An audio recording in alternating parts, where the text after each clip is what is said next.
ನಮಸ್ಕಾರ ಸ್ನೇಹಿತರೆ, ತಮಗೆಲ್ಲರಿಗೂ ಲೋಕಜ್ಞಾನ ಭಂಡಾರ ಯೂಟ್ಯೂಬ್ ಚಾನಲ್ಗೆ ಸ್ವಾಗತ. ಸ್ನೇಹಿತರೆ, ಯಾರೆಲ್ಲ ಇನ್ನೂ ಚಾನಲನ್ನು ಸಬ್ಸ್ಕ್ರೈಬ್ ಮಾಡಿಕೊಂಡಿಲ್ಲ ದಯವಿಟ್ಟು ಸಬ್ಸ್ಕ್ರೈಬ್ ಮಾಡಿಕೊಳ್ಳಿ. ಇಂದು ಜೂನ್ 16 ಅಪ್ಪಂದಿರ ದಿನ. ಅಪ್ಪಂದಿರ ದಿನಾಚರಣೆಯ ಇತಿಹಾಸ ಮತ್ತು ಮಹತ್ವದ ಬಗ್ಗೆ ತಿಳಿಯಬೇಕಾದಲ್ಲಿ ಈ ವಿಡಿಯೋವನ್ನು ಕೊನೆಯವರೆಗೂ ನೋಡಿ. ನಮ್ಮೆಲ್ಲರ ಬದುಕಿನ ಸೂಪರ್ ಹೀರೋ ಎಂದರೆ ಅಪ್ಪ. ಅವರು ನಮ್ಮ ಬದುಕಿನ ಆಲದ ಮರ. ನಮ್ಮ ಏಳಿಗೆಗಾಗಿ ಅಪ್ಪ ಮಾಡಿದ ತ್ಯಾಗಕ್ಕೆ ಬೆಲೆ ಕಟ್ಟಲು ಸಾಧ್ಯವಿಲ್ಲ. ಇಂತಹ ಅದ್ಭುತ ವ್ಯಕ್ತಿತ್ವದ ಅಪ್ಪನನ್ನು ಗೌರವಿಸುವ ಉದ್ದೇಶದಿಂದ ಪ್ರತಿ ವರ್ಷ ಜೂನ್ ತಿಂಗಳಲ್ಲಿ ಅಪ್ಪಂದಿರ ದಿನವನ್ನು ಆಚರಿಸಲಾಗುತ್ತದೆ. ಅಪ್ಪಂದಿರ ದಿನ ಯಾವಾಗ, ಈ ದಿನದ ಇತಿಹಾಸವೇನು, ಮಹತ್ವವೇನು? ಅಪ್ಪ ಜಗತ್ತಿನಲ್ಲಿ ತ್ಯಾಗಕ್ಕೆ ಇನ್ನೊಂದು ಹೆಸರೇ, ಅದು ಅಪ್ಪ. ತನ್ನ ಬದುಕಿನ ಪ್ರತಿ ಗಳಿಗೆಯನ್ನು ಮಕ್ಕಳ ನಲಿವಿಗಾಗಿ ಮೀಸಲಿಡುವ ಜೀವವದು. ಅಪ್ಪನ ಗಂಭೀರ ಮುಖಭಾವದ ಹಿಂದೆ ಹೇಳಲಾರದ ನೋವು, ಸಂಕಟ ಇರುತ್ತದೆ. ತನ್ನ ಮಕ್ಕಳು ಮಡದಿ ಮನೆಗಾಗಿ ಹಗಲಿರುಳು ಎನ್ನದೆ ಕಷ್ಟಪಟ್ಟು ದುಡಿಯುತ್ತಾ ಮಕ್ಕಳ ಖುಷಿಯಲ್ಲೇ ತನ್ನ ಖುಷಿಯನ್ನು ಕಾಣುತ್ತಾ ಬದುಕು ಸವೆಸುವ ಸೂಪರ್ ಹೀರೋ ಎಂದರೆ ಅದು ಅಪ್ಪ. ಎಂದಿಗೂ ಪ್ರತ್ಯುಪಕಾರ ಕೇಳದೆ ತನ್ನ ಜೀವನವನ್ನೆಲ್ಲ ಮಕ್ಕಳಿಗೆ ಉಪಕಾರ ಮಾಡುತ್ತಾ ಅವರನ್ನು ರಕ್ಷಿಸುತ್ತಾ ಬದುಕುವುದು ಅಪ್ಪನ ಗುಣ. ಅಪ್ಪನೆಂದರೆ ನಿಜಕ್ಕೂ ಆಲದ ಮರವೇ ಸರಿ. ಇಂತಹ ಅದ್ಭುತ ವ್ಯಕ್ತಿತ್ವದ ಬಗ್ಗೆ ಹೇಳುತ್ತಾ ಹೊರಟರೆ ಪದಗಳೇ ಸಾಲದು. ಜಗತ್ತಿನ ನಂಬರ್ 1 ತ್ಯಾಗಮಯಿ ಜೀವಿಗೆ ಗೌರವ ಸಲ್ಲಿಸುವ ಉದ್ದೇಶದಿಂದ ಪ್ರತಿ ವರ್ಷ ಜೂನ್ ತಿಂಗಳಲ್ಲಿ ಅಪ್ಪಂದಿರ ದಿನವನ್ನು ಆಚರಿಸಲಾಗುತ್ತದೆ. ಈ ವರ್ಷ ಅಪ್ಪಂದಿರ ದಿನ ಯಾವಾಗ ಎಂದರೆ ಅದು ಜೂನ್ 16. ಈ ಆಚರಣೆಯ ಇತಿಹಾಸ, ಈ ದಿನದ ಮಹತ್ವ ಇತ್ಯಾದಿ ವಿವರವನ್ನು ಈ ವಿಡಿಯೋದಲ್ಲಿ ತಿಳಿಸಲಾಗುತ್ತದೆ. ಪ್ರತಿ ವರ್ಷ ಜೂನ್ ತಿಂಗಳ 3ನೇ ಭಾನುವಾರ ಅಪ್ಪಂದಿರ ದಿನವನ್ನು ಆಚರಿಸಲಾಗುತ್ತದೆ. ಭಾರತದಲ್ಲಿ ಈ ವರ್ಷ ಜೂನ್ 16ರಂದು ಅಪ್ಪಂದಿರ ದಿನಾಚರಣೆ ಇದೆ. ಆದರೆ ಈ ದಿನವನ್ನು ಬೇರೆ ಬೇರೆ ದೇಶಗಳಲ್ಲಿ ಬೇರೆ ಬೇರೆ ರೀತಿ ಆಚರಿಸಲಾಗುತ್ತದೆ. ಕ್ರೊಯೇಷಿಯಾ, ಇಟಲಿ, ಪೋರ್ಚುಗಲ್ ಮತ್ತು ಸ್ಪೇನ್ನಂತಹ ದೇಶಗಳಲ್ಲಿ ಮಾರ್ಚ್ 19ರಂದು ಫಾದರ್ಸ್ ಡೇ ಆಚರಿಸಲಾಗುತ್ತದೆ.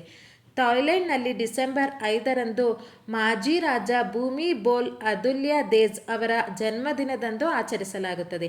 ಹಾಗೆಯೇ ತೈವಾನ್ನಲ್ಲಿ ಆಗಸ್ಟ್ 8ರಂದು ಅಪ್ಪಂದಿರ ದಿನ ಆಚರಿಸಲಾಗುತ್ತದೆ. ಹಾಗಾದರೆ ಅಪ್ಪಂದಿರ ದಿನದ ಇತಿಹಾಸ ಏನು? 1907ರಲ್ಲಿ ಪಶ್ಚಿಮ ವರ್ಜೀನಿಯಾದ ಮೊನೊಂಗಾನಲ್ಲಿ ಗಣಿಗಾರಿಕೆ ದುರಂತವೊಂದು ನಡೆಯುತ್ತದೆ. ಈ ಸಂದರ್ಭ ಅಲ್ಲಿ ಕೆಲಸ ಮಾಡುತ್ತಿದ್ದ 361 ಜನ ಗಂಡಸರು ಸಾವನ್ನಪ್ಪುತ್ತಾರೆ.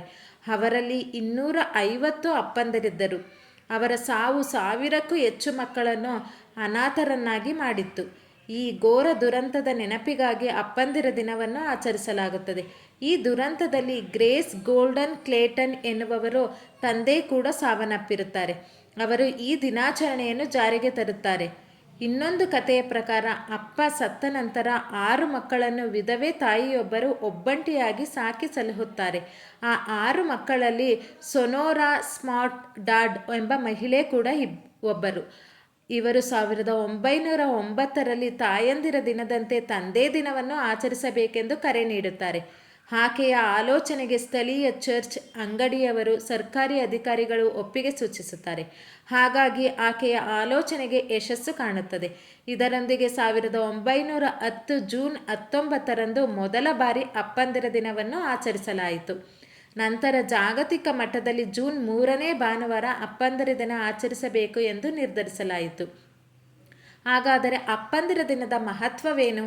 ಅಪ್ಪಂದಿರ ದಿನವನ್ನು ಅವರ ಪ್ರೀತಿ, ಬೆಂಬಲ, ಮಾರ್ಗದರ್ಶನವನ್ನು ಪಡೆದ ನಾವು ವಿಶೇಷ ದಿನವನ್ನಾಗಿ ಆಚರಿಸಬೇಕು. ಅಪ್ಪನಿಗೆ ಗೌರವ ನೀಡುವ ಉದ್ದೇಶದಿಂದ ಈ ದಿನವನ್ನು ಆಚರಿಸುವುದು ವಿಶೇಷ. ನಮ್ಮ ಜೀವನದಲ್ಲಿ ತಂದೆಯ ಪಾತ್ರವನ್ನು ಗೌರವಿಸುವುದು ಬಹಳ ಮುಖ್ಯ. ತಂದೆಯ ಪ್ರೀತಿ, ಬೆಂಬಲ ಮತ್ತು ಮಾರ್ಗದರ್ಶನದಿಂದ ನಾವೆಲ್ಲ ಬದುಕನ್ನು ಕಟ್ಟಿಕೊಳ್ಳುತ್ತೇವೆ.